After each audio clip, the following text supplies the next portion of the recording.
Bueno, buenas tardes a todos, los que no saludé antes o no saludé.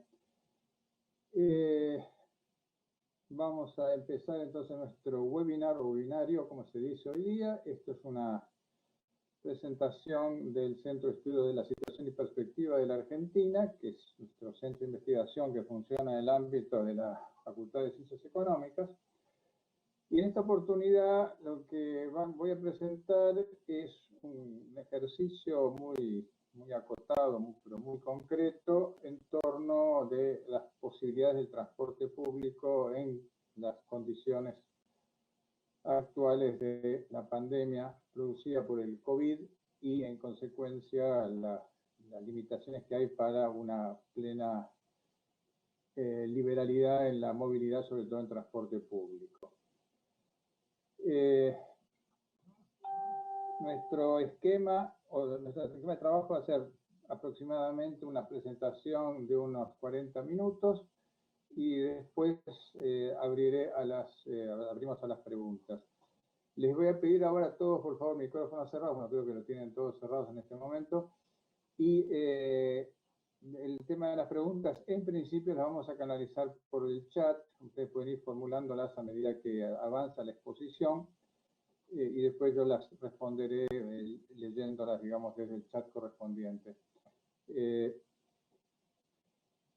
Bien, entonces, en este momento me toca compartir la pantalla, ese ejercicio que me sale a veces mejor que otras veces, pero que intentamos.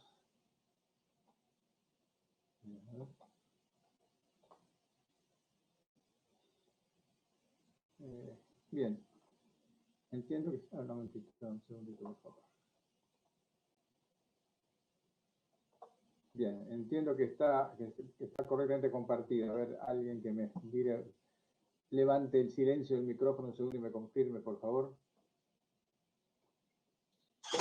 Sí, está compartido, Alberto. Bien, muchas gracias.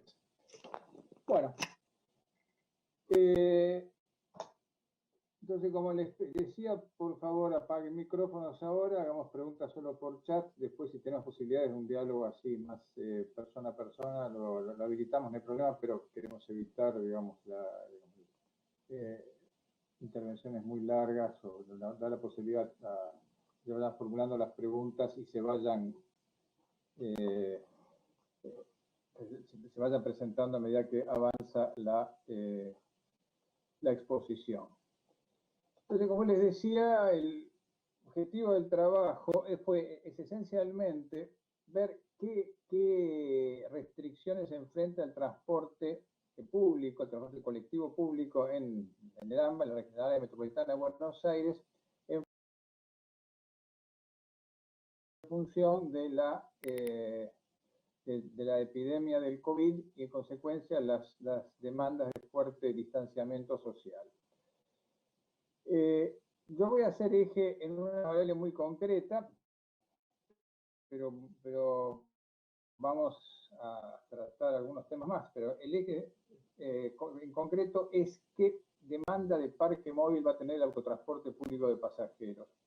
Enseguida voy a explicar el porqué del énfasis puesto en el autotransporte público, pero sí voy anticipando que esto ha colocado a la generalidad de los expertos y los que trabajan los temas de transporte urbano en una situación paradojal, y es que después de años y años de defender el transporte colectivo, de abogar por políticas que impliquen contener el uso del automóvil, nos encontramos que ahora el automóvil no es más el malo de la película, porque el automóvil permite desplazamientos sin riesgo de contagio.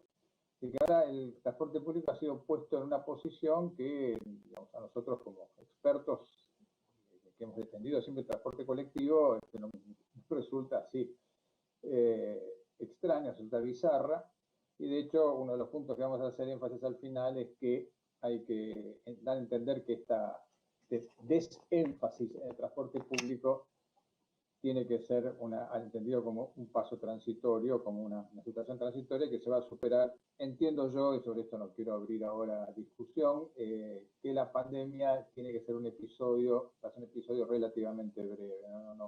No estoy pensando en algo muy prolongado, porque generalmente esos episodios son así. Bueno, Entonces, la razón de este trabajo está que después de la drástica reducción de actividades que ha tenido toda la Argentina, y en particular el área metropolitana de Buenos Aires, reducción orientada a impedir la proximidad tanto en los ámbitos de las propias actividades fuera del hogar como en el propio transporte colectivo, se avisó ahora un retorno progresivo hacia una nueva normalidad, como se la suele llamar en estos tiempos, por una percepción de que la difusión de la enfermedad está más o menos limitada, que está bajo control. Lamentablemente estas afirmaciones pueden perder validez muy rápidamente en muy pocos días, porque el clima cambia bastante.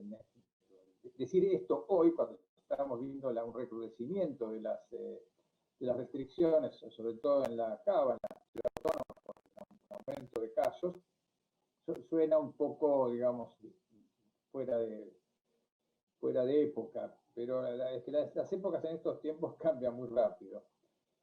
De todas maneras, se supone que tarde o temprano vamos a ir hacia una apertura, hacia una liberación de actividades, y por lo tanto este ejercicio tiene plenamente sentido en cuanto anticipación de ese momento, que bueno, no sabemos cuándo va a ocurrir, pero que tenemos que estar preparados.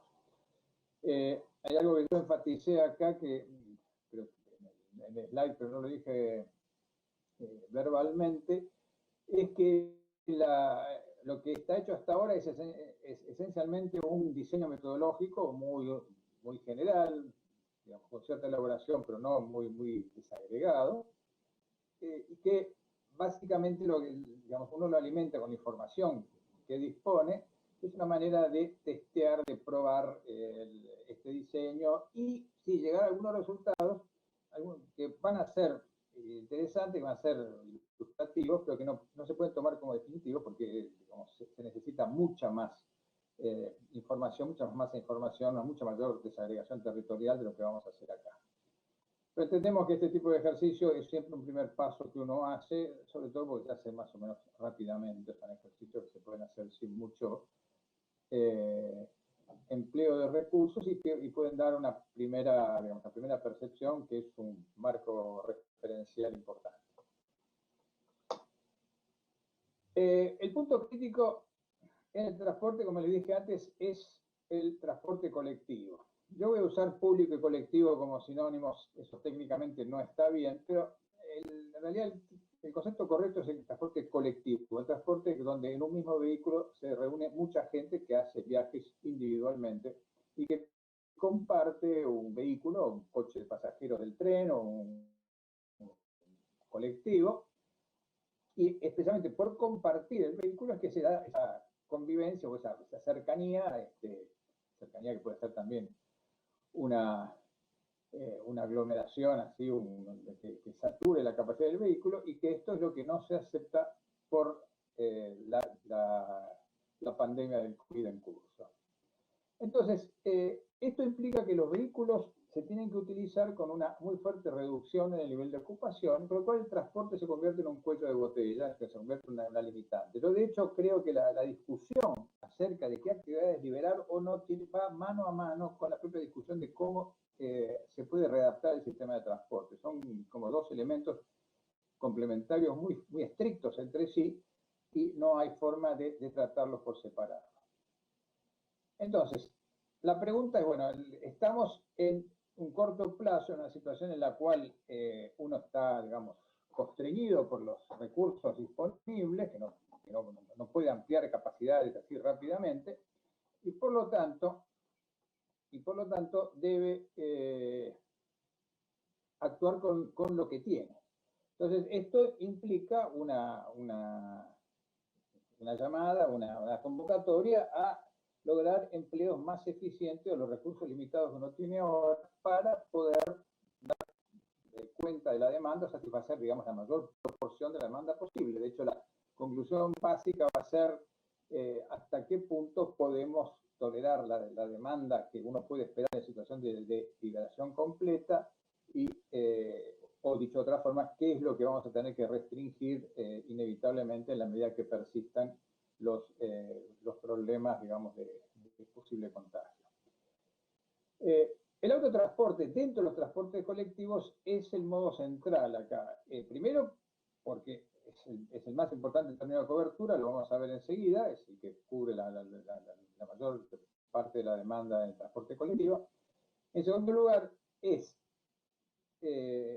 muy adaptable en términos de reorganizar su oferta, en términos de recorridos y frecuencias, o sea, tiene una flexibilidad muy grande, esencialmente porque utiliza una infraestructura que es la infraestructura de la propia ciudad, no produce su propia infraestructura, como es el caso que ocurre con el ferrocarril o con el subterráneo, el metropolitano del subterráneo.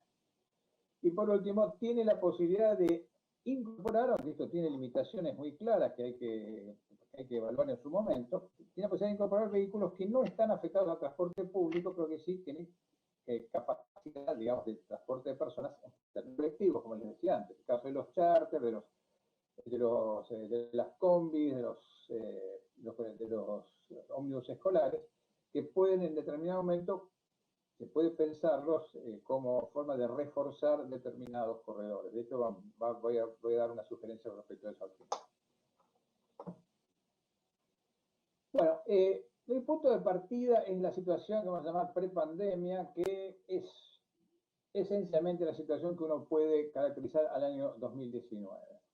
Como sabemos, en datos de transporte, la información es insuficiente. Lo que tienen acá es una aproximación a los motivos de viaje, estimando un total de 22 millones de pasajeros por día. Aún el 22 millones es un número que tiene su grado de especulación, entiendo que está en el orden de magnitud correcta. Mañana estaba viendo en una reunión que hubo discutiendo estos temas, especialmente que están en el candelero hoy, que un funcionario de la provincia de Buenos Aires hablaba de un número bastante más alto, pero no sé, a veces el problema es también qué es lo que se entiende por área metropolitana de Buenos Aires, porque como saben los técnicos, hay varias definiciones que van desde, digamos, la definición más tradicional de los X19 partidos hasta los 24, hasta una definición muy amplia que llega a localidades de hasta 100 kilómetros más o menos, como es el caso de cuando, digamos, uno toma lo que se llamaba la región metropolitana de Buenos Aires, del viejo estudio preliminar de los 70, que llegaba hasta La Plata y hasta Zárate. Pero lo que podemos ver es que hay una porción relativamente grande de viajes por motivo de trabajo, que era lo de esperarse, pero el motivo de trabajo no es tan dominante como uno quizás podría pensar. Mi estimación es un 45%, estos son datos que después puedo explicarles un poco más cómo fue que los estimé. Y tenemos un 22 más 8% de viajes vinculados a la actividad educativa, que damos entonces un 30%. Vemos que los viajes por estudio y acompañamiento a la educación, en el caso de los padres que llevan a sus hijos al colegio, representan un porcentaje bastante alto. Después el resto ya se abre en un conjunto de motivos de viaje ya bastante más diversificado. Vemos entonces que tenemos, digamos, 3/4 de los viajes aproximadamente vinculados a trabajo y a estudio. Bueno, cuando vamos a los viajes clasificados según el modo utilizado, bueno, tenemos que cambiar el concepto de viaje, lo llamamos viajes etapa, porque son, digamos, los viajes realizados en cada uno de los modos, o sea que uno de estos viajes puede estar realizado en más de un modo. En este momento, de acuerdo a la vieja encuesta de hogares del año 2010, cerca del 10% de los viajes demandan complementación, entonces pues pasamos de 22 a 24 millones y algo de viajes por día, que son viajes modales, viajes etapa. Ya vemos entonces que el auto, incluyendo el auto no particular, sino el auto taxi, remis, etcétera, le estimo, hay una estimación, una demanda del orden del 46% de los viajes, mientras que el autotransporte público de pasajeros, que ahora más va a ser el APP, es la abreviatura usual en el métier. El autotransporte público de pasajeros abarca un 38%, el ferrocarril metropolitano 5%, subterráneo 4%, y otros modos no motorizados, bicicleta y viajes a pie, alrededor del 7%. Esto es una estimación propia al año 2019 hecha en función de informaciones varias y un historial que tengo de estimar viajes en el área metropolitana de Buenos Aires. Bueno, voy a pasar rápido sobre estos indicadores operativos. No quiero ahondar en estos detalles, esto queda más que nada para registro por si, digamos, alguien quiere hacer algunas cuentas más pormenorizadas, pero marco aquí algunos valores. Los viajes en automotor se alrededor de 9 millones y pico de pasajeros diarios. Digo porque en ciertos artículos de los diarios han aparecido 4.600.000 viajes, la mitad de esto, pero esto es simplemente porque están tomando solo los viajes de las líneas de jurisdicción nacional, o sea, de las líneas de colectivo que operan dentro de Cava o en Cava y provincia de Buenos Aires. No, las líneas provinciales y municipales, un poco dependiendo de la limitación que uno use, son aproximadamente la mitad del sistema. Tenemos un móvil involucrado que puedo estimar no de los 18.500 vehículos aproximadamente.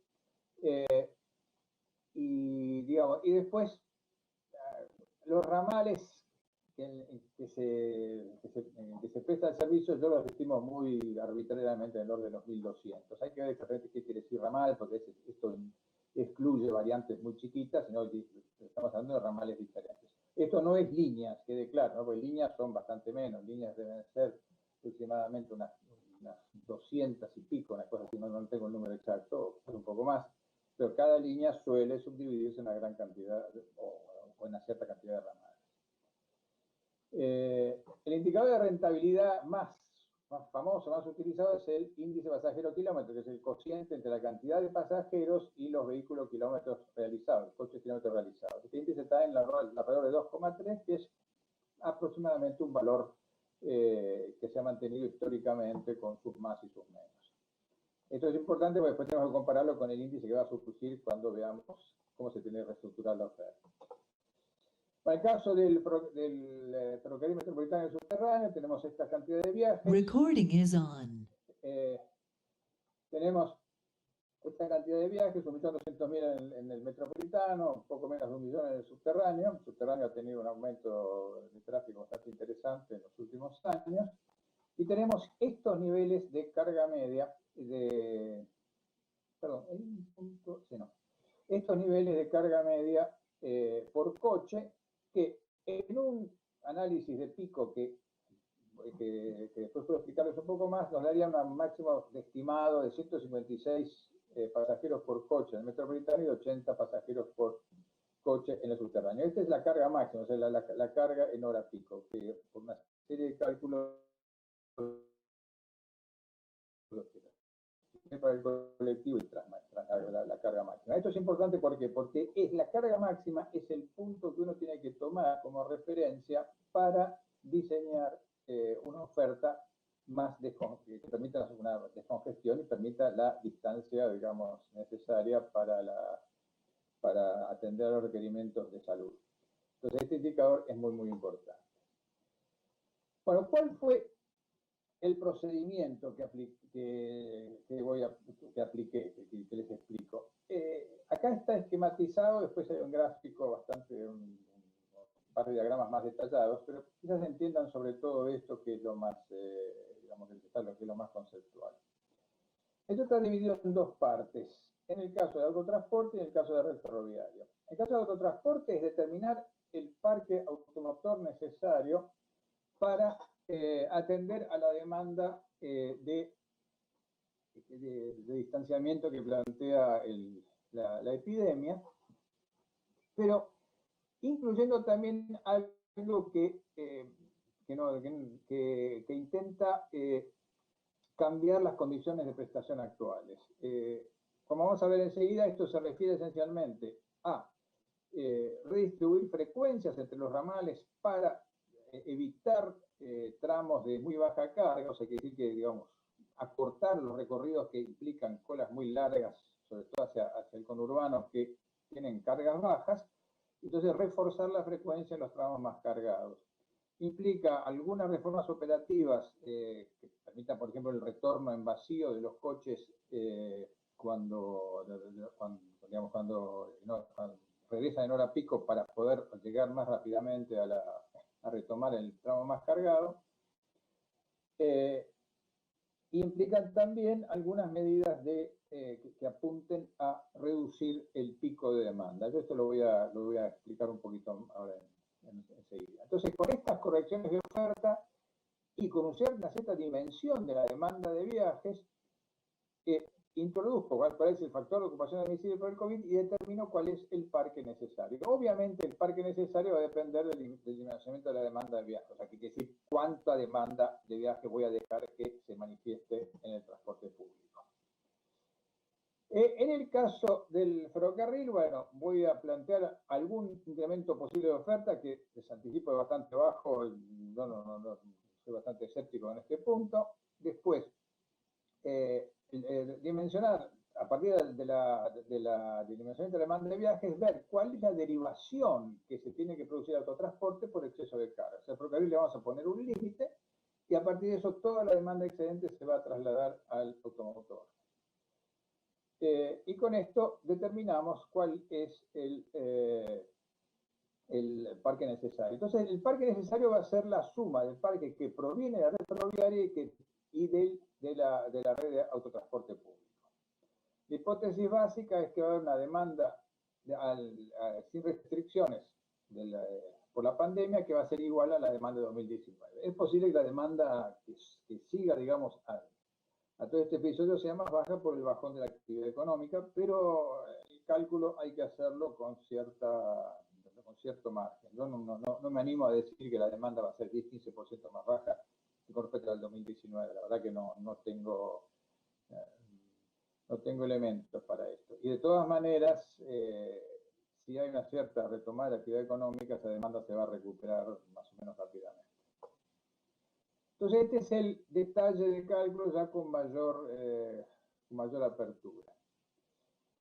Entonces, yo determino acá, para una línea que es una especie de línea promedio, distritos reales suburbanas 1, que son los grupos más importantes de la línea de jurisdicción nacional, para que tenga más datos, determino una cierta distribución horaria en función de la encuesta domiciliaria, una cierta distribución de la carga por línea, con alguna hipótesis ad hoc, y determino el nivel de carga máxima, y después voy recalculando la carga máxima en función de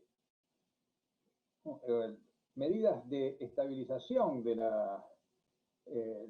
nivel de ocupación, los retornos en vacío que yo le mencionaba antes, y también alguna medida de aplanamiento del pico por redistribución de actividades. Esencialmente lo que estoy haciendo ahí es suponer, digamos, que la hora pico tiene más o menos el 10% de la demanda, voy a suponer que esa demanda puede reducirse en un 15%. Y después tenemos acá una derivación estimada de automóvil, suponiendo entonces que parte de los viajes en el 2019 se hacían en colectivo, ahora por la nueva situación se pueden hacer en automóvil y algo se puede llegar a derivar. No es mucho lo que voy a plantear, es un aumento del 5% nada más de viajes en auto, pero porque entiendo que no hay tanto espacio para esto, pero alguna cosa va a pasar en este sentido. Y después recalculo con distintas hipótesis de reducción de demanda, puedo hacer este cálculo iterativamente y obtener entonces el parque total necesario. Me olvidaba de esto, esta es otra hipótesis operativa que estoy introduciendo, que es cambiar la forma operativa en la que trabajan la línea colectiva actualmente, donde, digamos, cuando el colectivo llega a la cabecera, descansa el conductor y el colectivo, cuando en realidad no hace falta que el colectivo descanse. O sea, que lo que puede hacer el conductor es dejar el colectivo, que otro conductor tome el coche y salga ya manejando sin descanso del colectivo, y el conductor descansa tomando un coche siguiente. Esto es algo que permite aumentar la oferta de transporte en una cifra que yo estimo en casi el 10%. Entonces son todas medidas que apuntan a bajar el pico y aumentar bajar el pico, redimensionar la demanda y aumentar la capacidad del sistema actual.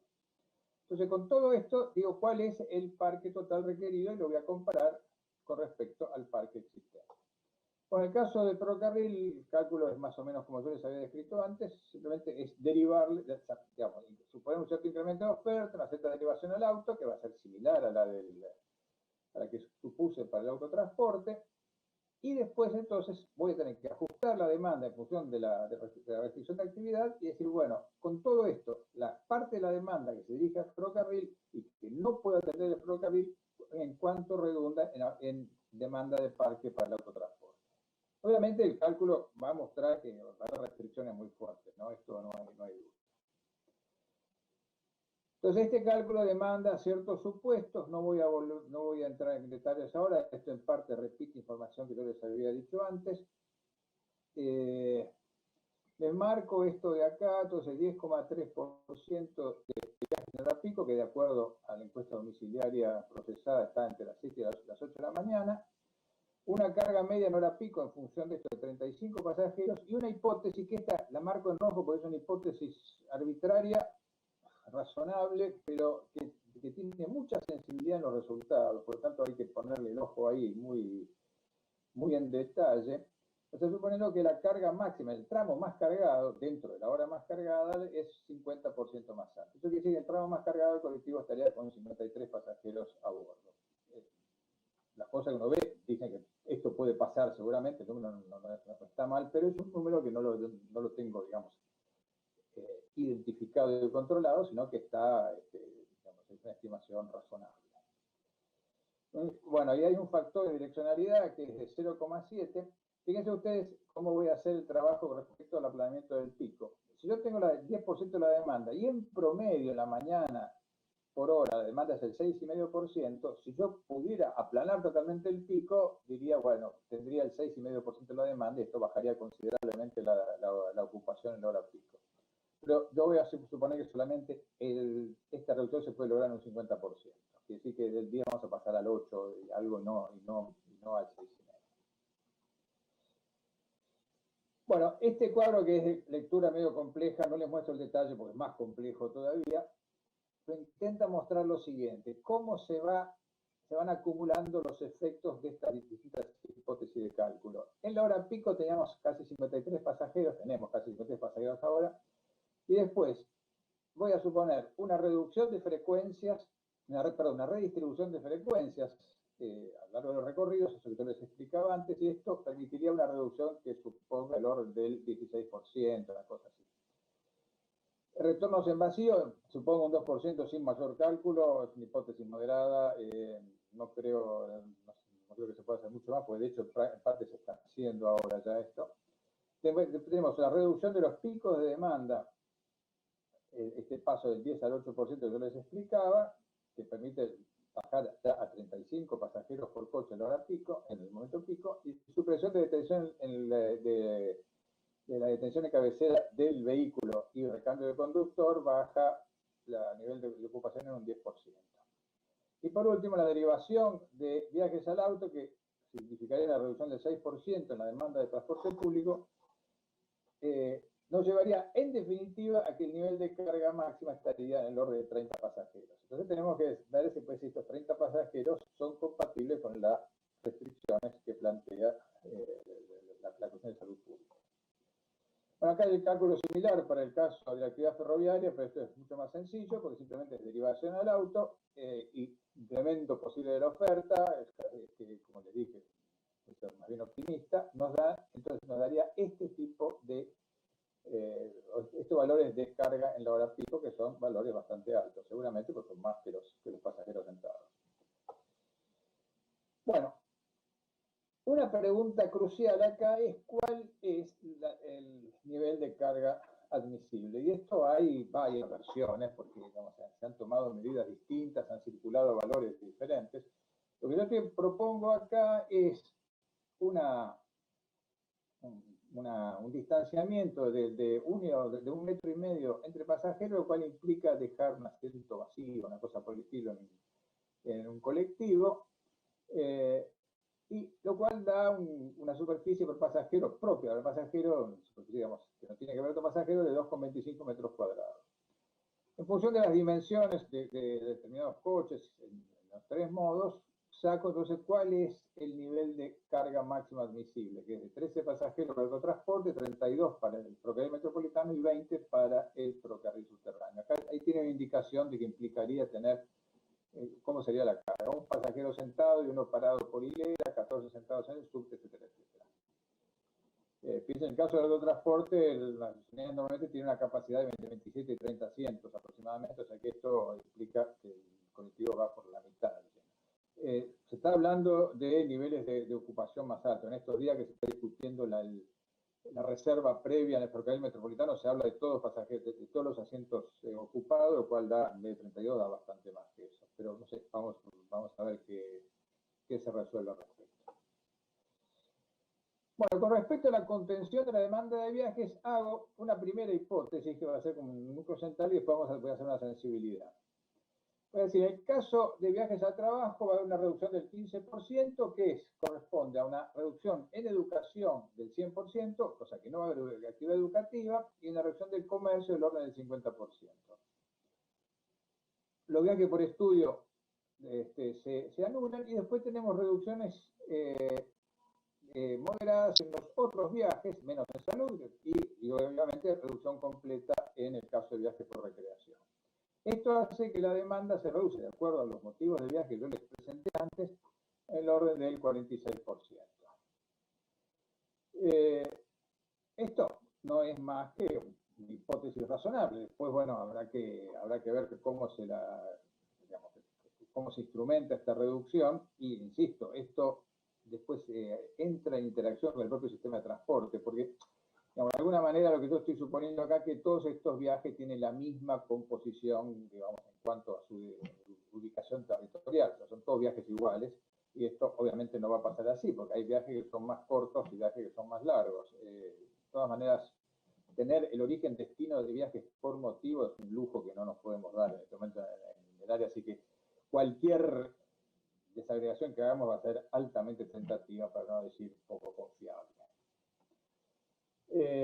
Pero, digamos, para este primer ejercicio agregado nos vamos a conformar con esta hipótesis. Después, bueno, veremos la posibilidad de desagregarla territorialmente. Bueno, este es el cuadro más importante en términos de resultados. Entonces, el total de viajes que hemos estimado en la situación sin restricciones del orden de los 10.800.000. De estos viajes podemos hacer el 45% solamente.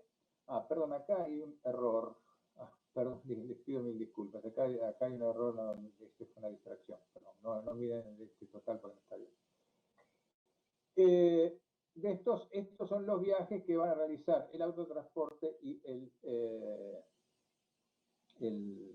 ferrocarril. Este total tiene que ser la suma de estos tres, son 5 millones y pico, 5 millones 700, perdón por una distracción. Entonces, con estos niveles de carga que habíamos estipulado como máximo, podemos entonces calcular cuál es el parque adicional de colectivos que hace falta. Esta última fila hace este cálculo para el autotransporte, para el ferrocarril y para el subte. Estos son los pasajeros, digamos, expulsados de los medios ferroviarios por exceso de capacidad, y estos son los coches adicionales que necesita el autotransporte para satisfacer la demanda en las condiciones previstas. Fíjense que el índice pasajero kilómetro de un sistema estructurado de esta manera estaría en menos de un pasajero contra 2,40 que habíamos visto que era el índice, digamos, de las líneas que hemos tomado como referencia, un poco más, muy parecido al índice de todo el sistema. O sea, digamos, estamos seguros que se va a viajar bien estos colectivos, pero claro, obviamente con otro costo por pasajero. Y en total, entonces, tenemos esta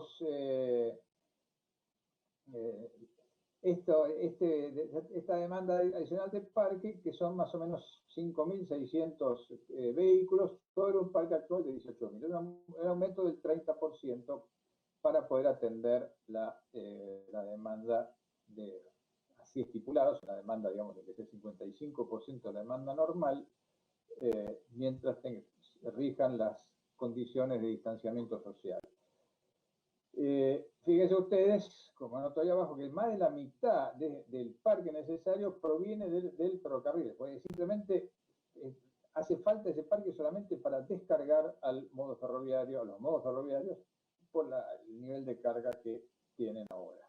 Bueno, efectivamente, los corredores, estos modos son protagonistas importantes y llevan mucha gente, y bueno, esa gente hay que habrá llevarla en colectivo y es una cantidad bastante grande. Entonces, claro, la pregunta es si existen esas 5.600 unidades disponibles, si están disponibles en alguna parte o no. Esta es una pregunta a la cual yo no tengo respuesta, pero como les dije antes, el automotor es muy flexible en este sentido, de manera que, digamos, uno puede pensar en distintas fuentes de dónde conseguirlas. Este es un análisis de sensibilidad. La primera línea, el primer renglón se refiere a la situación que les describí en el slide anterior. Acá, en cambio, cuando yo muestro qué pasa cuando yo cambio los niveles de reducción de demanda. Acá voy aumentando la reducción de demanda y llego, a propósito, digamos, a la reducción de demanda que me permite prescindir del parque adicional, que me permite arreglarme con el parque actual. Fíjense que no es tanta diferencia. Esto muestra que este cálculo es muy sensible, porque es de 45 a 56%, son 10 puntos, ¿no? Digamos, proporcionalmente no es una diferencia muy grande, pero quiere decir que yo llevo la reducción de la demanda al 56% y en realidad podría arreglármelas con el parque actual. Y viceversa, si relajamos un poco hacia abajo la restricción, vamos a reducción de demanda entre 37 y 40%, y el parque adicional se dispara bastante. Entonces, por ejemplo, una reducción del 37%, que implicaría dejar más de un tercio de los viajes sin hacer. Esto quiere decir, por ejemplo, no hacer viajes por educación, bueno, comportaría un aumento del parque del 60%, del 59%. O sea que el cálculo es extremadamente sensible. Y esto indica que es una cuestión compleja de manejar porque uno, digamos, tomarse márgenes cuesta mucho. Es caro, digamos. Bueno, repasamos ahora conclusiones y vemos después algunas derivaciones interesantes. Bueno, la primera es la que ya hemos visto, una liberalización moderada de viaje, que explique que se puede hacer el 55% del viaje en situación normal, implica un requerimiento de vehículos que no, adicional de vehículos que no es tan fácil, digamos, satisfacer y que es una cuestión abierta. Por eso aparece esta posibilidad que yo le mencionaba de utilizar vehículos que no están en uso, que tendrían que circular en condiciones menos exigentes. Los vehículos alternativos, en la mayoría de los casos, son vehículos viejos, o son combis, o son vehículos así que son vehículos que no tienen la misma resiliencia que tienen los colectivos de transporte público acostumbrados a andar, digamos, 200 kilómetros por día, como sea, parando y arrancando todo el tiempo. Una posibilidad interesante es que estas líneas ofrezcan en hora pico servicios expresos complementarios de ferrocarril. O sea, que vayan sobre las trazas ferroviarias y que operen solamente en las horas pico, de manera tal de reducir su grado de exigencia. Y además en recorridos que sean fácilmente identificables, porque esto es un tema así de informaciones sobre los usuarios, por el cual las líneas tendrían que ser claras. Si bien ya hay cierta experiencia en el reemplazo de líneas ferroviarias por colectivos cuando hubo obras o interrupciones. Bueno, hay que pensar en algunas medidas a nivel tarifario. Una es quizás pensar en una tarificación por hora como una manera de incentivar digamos, el aplanamiento del pico. De todas maneras, yo le tengo relativa confianza a esto porque si vamos a liberar el viaje por motivo de trabajo, esos viajes son bastante inelásticos, no van a responder mucho a la tarifa. Lo que sí se puede pensar es que la continuación de un viaje en un mismo ramal se puede hacer de forma gratuita. Esto permite, por ejemplo, tomar un colectivo que termina en un punto intermedio del recorrido y que está relativamente vacío, por una persona que después continuará con el otro colectivo que seguramente va a venir más lleno y que en el punto de llegada del primero va a estar más vacío. O sea, digamos, poder continuar el viaje con el mismo colectivo. Hoy día, en la red SUBE, si uno hace eso, le cobra la tarifa plena, no hay red SUBE directamente, porque digamos, está tomando el colectivo la misma línea y eso pierde el descuento. Bueno, en este caso, por ramal debería no solo tener el descuento, sino debería ser gratis. Bueno, hice como forma de jugar con alternativa, digamos que uno lograra aumentar la capacidad de los colectivos colocando paneles acrílicos separadores entre los asientos, lo cual permite, digamos, que más gente se siente, que eso daría un aumento de la capacidad del orden del 50%, podríamos llegar a atender hasta el 60% del mandatorio. O sea, la reducción sería del orden del 40%. No es una diferencia muy grande, pero es algo que se puede pensar. Lo que sí, si este ejercicio realmente llegó a algún resultado razonable, digamos que tiene razonabilidad, pensar en levantar totalmente las restricciones a las actividades es una quimera si uno quiere mantener los niveles de ocupación en lo que uno considera que es, digamos, deseable desde el punto de vista sanitario. Por lo tanto, esto quiere decir que hasta tanto no digamos que la pandemia está definitivamente controlada, no digo terminada, porque hasta que declaremos terminada pasa mucho tiempo, pero que no vea que hay una estabilización, una tendencia al descenso de casos, yo creo que las restricciones a los viajes van a seguir estando, salvo que realmente algunos parámetros que yo utilicé acá para el cálculo sean parámetros, digamos, revisables de manera más favorable. Y después, lógicamente, bueno, como ya les había anticipado, el análisis por área y por corredor se tiene que hacer con toda la desagregación del caso, porque, como sabemos, para cada corredor hay diferencias muy grandes. En el corredor sur, por ejemplo, la importancia de los viajes en transporte público es mucho mayor porque los niveles de motorización son más bajos, etc. Incluso aprovecho más para recordar algo que muchas veces se ignora. Uno cree que la gran parte de los viajes en ambas son viajes que van de provincia o del conurbano a Cava. Bueno, esos son el 15% de los viajes. La mayoría de los viajes son viajes internos dentro de todas las zonas. Son viajes muy diferentes, pero obviamente la presencia, digamos, la zona que tiene mayor nivel de motorización tiene en ese punto menos restricción de desplazamiento en función de que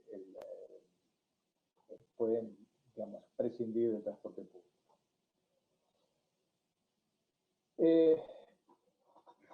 La frase hecha, el lugar común en estos casos es que toda crisis implica una oportunidad. Bueno, no, una frase que ya estuve tanto repetirla, ya me cansa, pero bueno, hay que mencionar que hay efectivamente oportunidad para repensar algunos aspectos de la operatoria de autotransporte.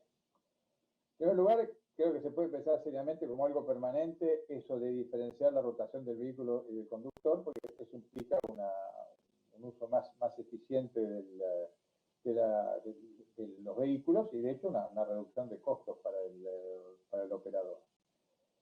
La idea de racionalización de la red, evitando tramos ociosos o de baja carga, es algo que se ha mencionado muchas veces, que se ha puesto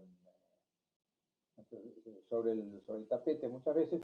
Yo no soy tan escéptico con respecto a que hay una sustancial sobreoferta ahora, porque comparando cifras, en los últimos, no me acuerdo exactamente, en 10, 15 años, con una caída de la demanda del orden del 20-30%, el índice pasajero kilómetro no cayó tanto, así que la oferta todavía se ajustó. Pero sin duda hay tramos que deberían ser corregidos.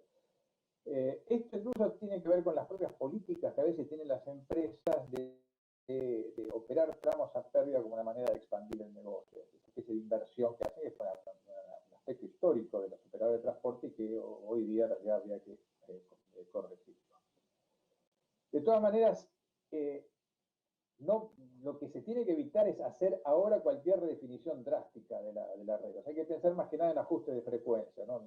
Uno no puede hacer el experimento que hizo Santiago de Chile con el Transantiago, que de hecho tuvo resultados bastante complejos, bastante conflictivos, porque uno no puede redefinir todo el sistema en este momento. Yo siempre fui partidario de ajustes graduales, de ajustes incrementales. Pero en este contexto, menos que menos, digamos. Yo creo que la gente tiene que ver su ramal funcionando como siempre, con el mismo nombre, y todo, no tener dudas acerca de qué colectivo tiene que tomar. Y después, bueno, sería interesante, a uno le gusta siempre esa idea de avanzar en el aplanamiento de los picos como algo permanente, como algo así que sea, digamos, una política hacia el transporte, hacia las actividades productivas. El ejemplo que a mí me gusta citar siempre, y algunos de ustedes lo habrán escuchado ya, es que los valores pico de demanda del transporte ferroviario y del subte fueron de fines de los años 50. El caso del subte es muy notable, porque encima era una red mucho más chica, una red que en la práctica tenía 4 líneas, porque la línea E casi no transportaba gente, y sin embargo el subte llevaba más gente que ahora. Claro, en parte así se viajaba, ¿no? Otra que COVID se viajaba bastante mal, pero además lo que ocurre es que administración pública y bancos entraban al mediodía, y no a las 10 de la mañana. Con lo cual, entonces, el pico estaba distribuido y eso efectivamente le daba una mayor capacidad al sistema de transporte.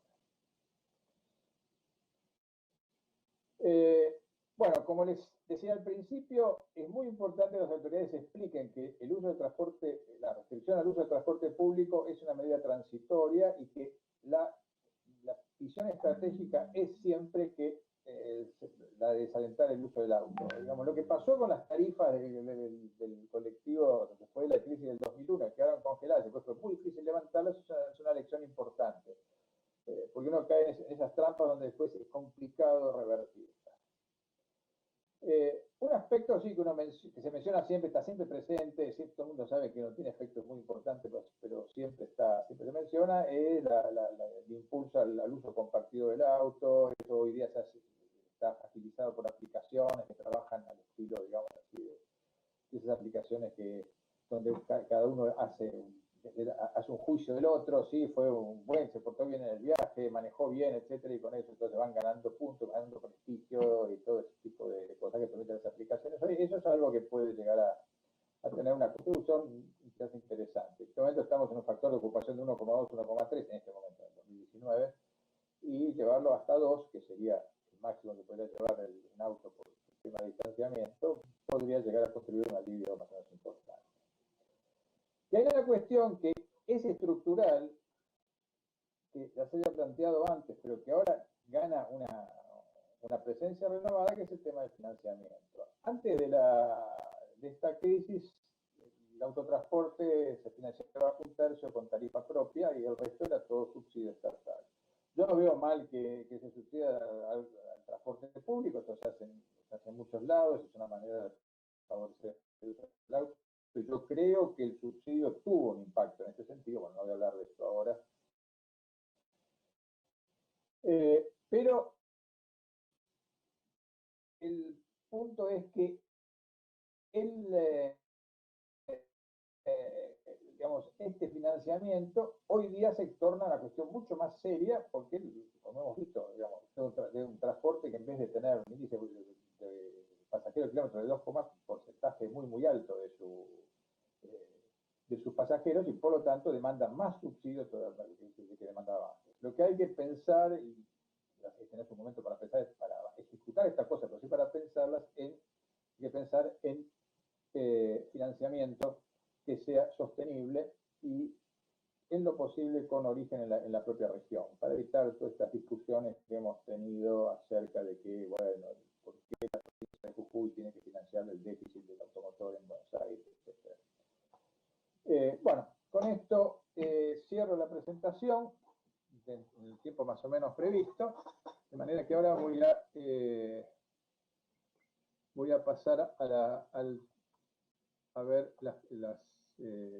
si el chat tiene alguna pregunta, y si no, bueno, veremos de hacer alguna intervención.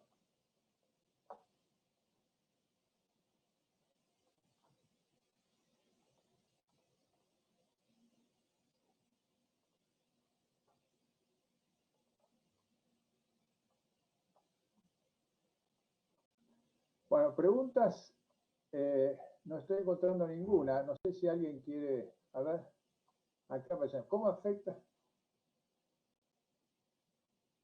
La pregunta es, ¿cómo afectan los cálculos presentados en la disponibilidad de la modalidad combis? Bueno, las combis no son una modalidad muy, digamos, muy importante en su oferta total. Yo, de hecho, la dejé prácticamente escondida. En realidad está realizado por las combis, las estadísticas están escondidas en los otros medios no motorizados.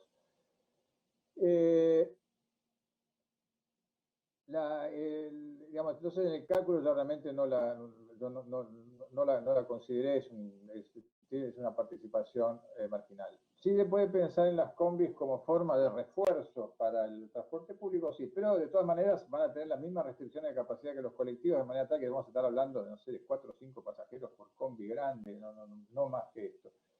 Así que esa solución sí es particularmente cara, porque bueno, hay que pagarle el sueldo al chofer y pagar para una escala de transporte muy baja. Yo creo que de todas maneras, bueno, si ahora están ociosos, alguna función le podemos encontrar. A ver, pregunta.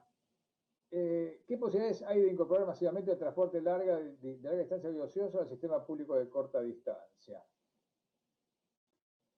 Bueno, ahí esa respuesta requiere una visión un poco más técnica que yo no la tengo.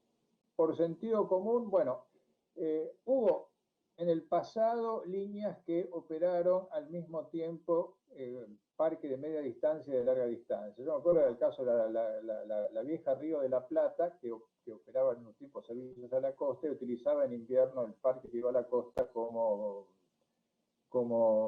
parque para vincular Buenos Aires con La Plata. Yo creo que tiene restricciones esto por los temas de ascenso y descenso, así que de manera que yo lo vería posible únicamente en servicios, digamos así, con muy pocas paradas en el medio, y eso, como ya le dije antes, no son tantos viajes. Posiblemente se pueda hacer algún tipo de operación, de operación mixta, pero sobre todo, digamos, en el caso de los doble pisos, aparte que son vehículos muy pesados para circular en ámbitos urbanos, son vehículos lentos, no están pensados para eso. A ver, ¿cuál sería la influencia de las inevitables variaciones que van a verificarse en la velocidad de circulación por el incremento del uso de automóvil particular? Eso, la verdad, no lo sé. A ver, en áreas periféricas, yo diría relativamente poco. Sobre autopistas, digamos, el auto, digamos, llegaría a lo máximo, a lo que fueron, los puntos históricos, entonces efectivamente habría congestión en hora pico. Yo creo que no sería mucho peor, digamos, no creo que cambiaría sustancialmente. Hay una cierta preocupación con eso, ¿no? Que la liberación del uso del auto implique que todo el mundo va a tener el auto y entonces esto se va a convertir en una gran congestión. Yo pienso que desde el punto de vista de digamos, de la circulación local no debería pasar demasiado. En los corredores puede llegar a haber algún problema, pero ustedes piensen lo siguiente, ahora, de acuerdo a lo que yo estimo que es el parque vehicular en manos de familias, cada auto hoy día hace aproximadamente 6 viajes de ida y vuelta, o sea, un viaje y medio, digamos. Perdón, no sé, perdón, 3 viajes de ida y vuelta. Y sí, el auto ya está bastante usado ahora, así que yo no sé cuánta oportunidad más va a haber de usarlo. Eso incluso me quedé pensando. Yo no creo que cambiaría sustancialmente digamos, la influencia del auto. En todo caso, la pregunta es de cierto lado si la mayor número de colectivos no puede llegar a traer problemas de circulación. ¿Cómo podría achatarse la curva si se logra que muchas industrias y oficinas administrativas trabajen exclusivamente de noche? Y ahí bastante.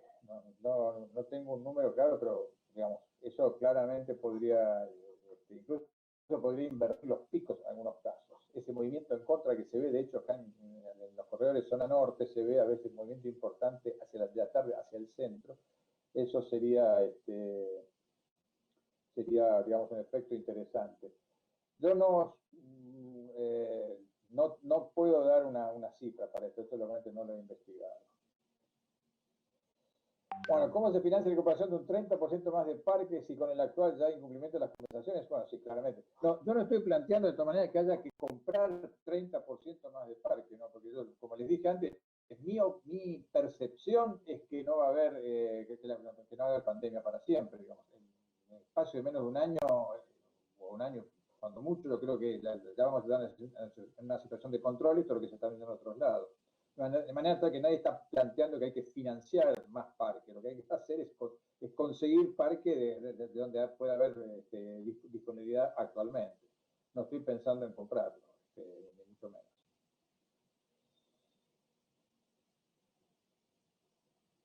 Bien, no sé si hay alguna otra pregunta, algún otro comentario.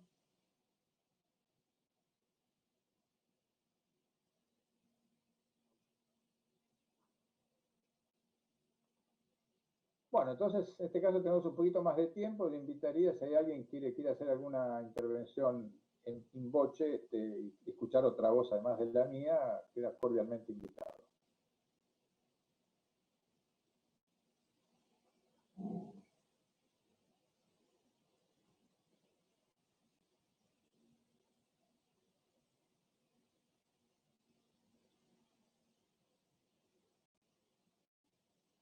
Bueno, si no es así, entonces nos despedimos. Bueno, si tenemos suerte, la tecnología ayuda a esta... Hay otra pregunta, Alberto. A ver, sí.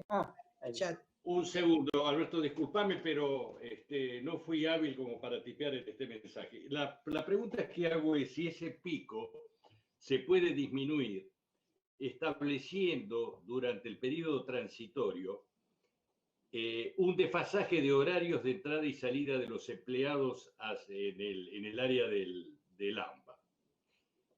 Esa experiencia yo la tuve prácticamente cuando viví en San Pablo, hace varios años atrás, donde establecieron un sistema de horarios desfasados para poder reducir el pico digamos, el pico del rush hour, ¿no?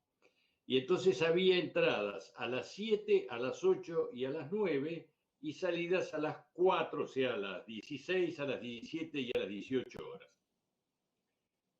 ¿Vos ves factible que se pueda hacer una cosa así?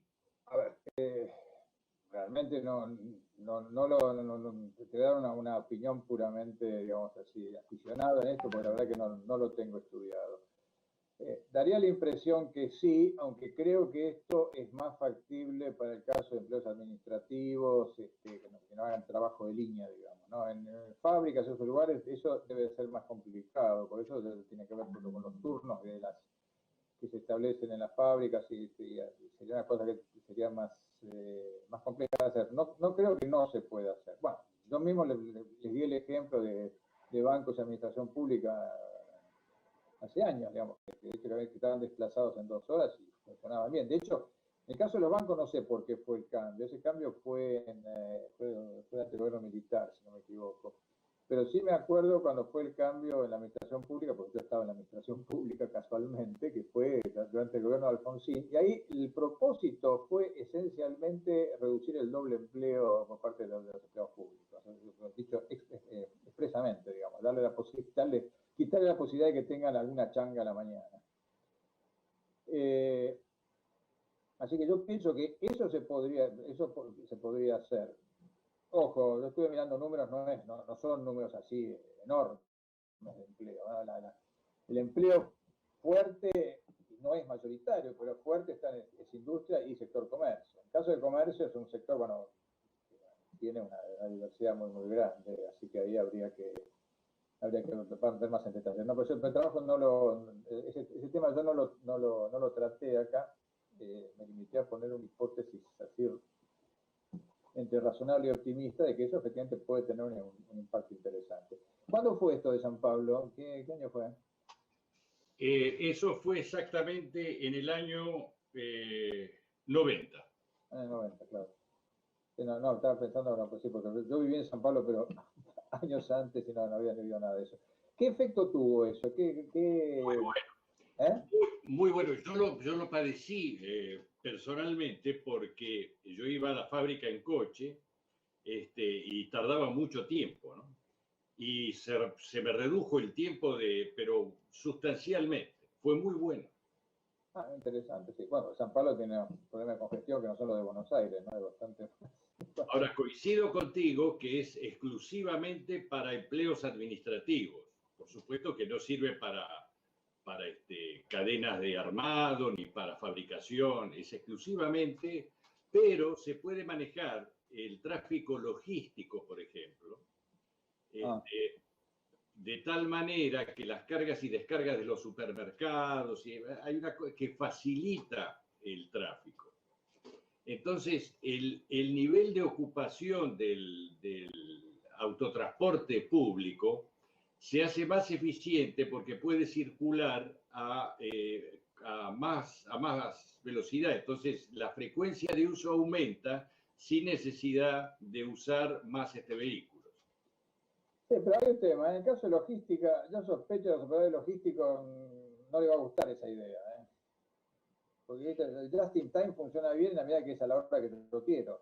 No, bueno, pero en el caso de los supermercados, por ejemplo, la tendencia de los supermercados, incluidos los productos refrigerados, o sea que tienen cadena de frío, es hacer una entrega por día.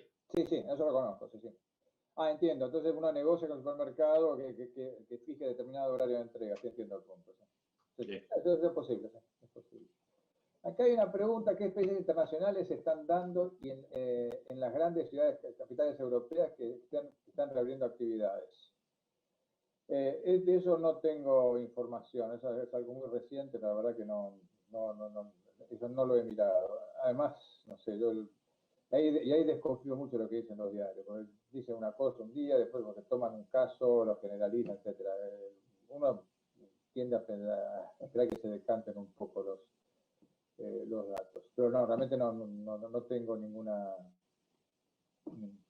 comentario sobre esto ahora.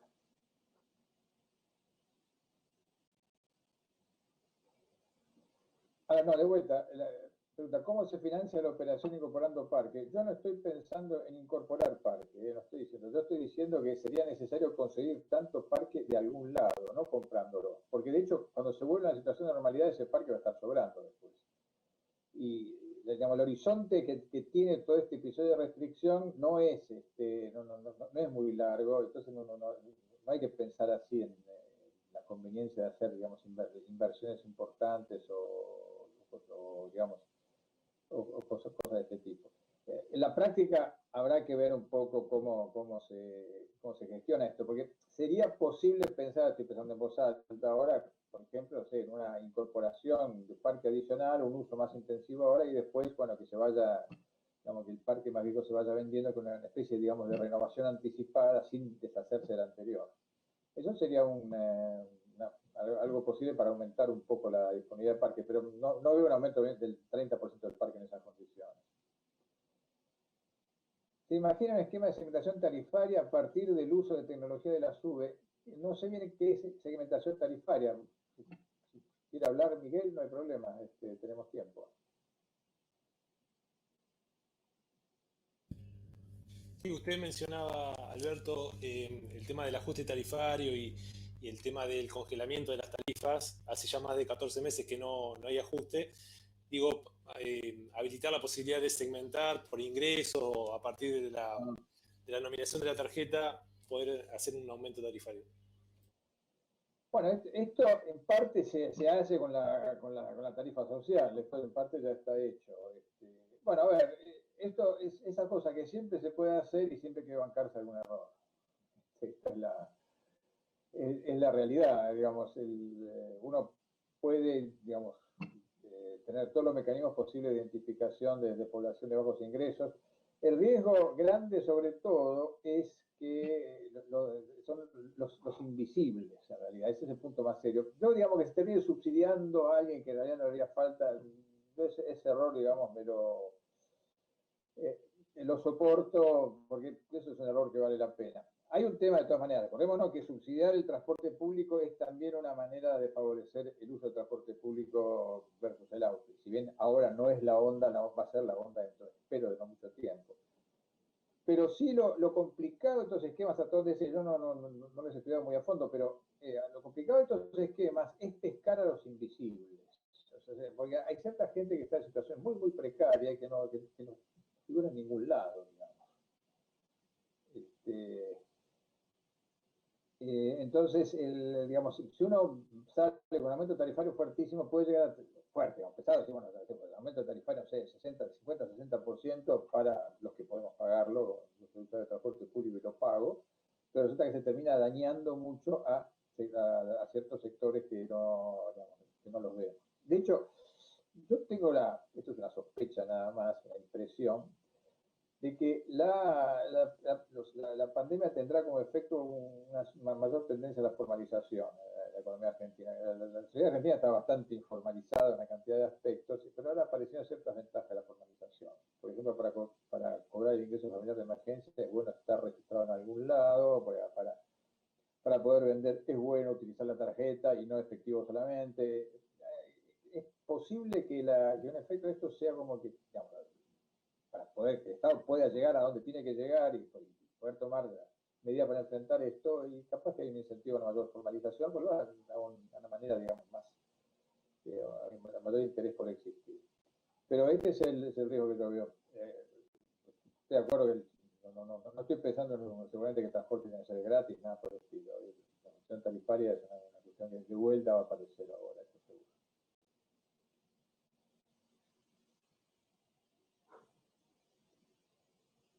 Bien. Bueno, si no hay ninguna otra pregunta más, muchas gracias. Como les dije, esperamos poder tener la charla esta en YouTube en este fin de Recording semana. has stopped. En este fin de semana. Y bueno, seguimos pensando estos temas en estos tiempos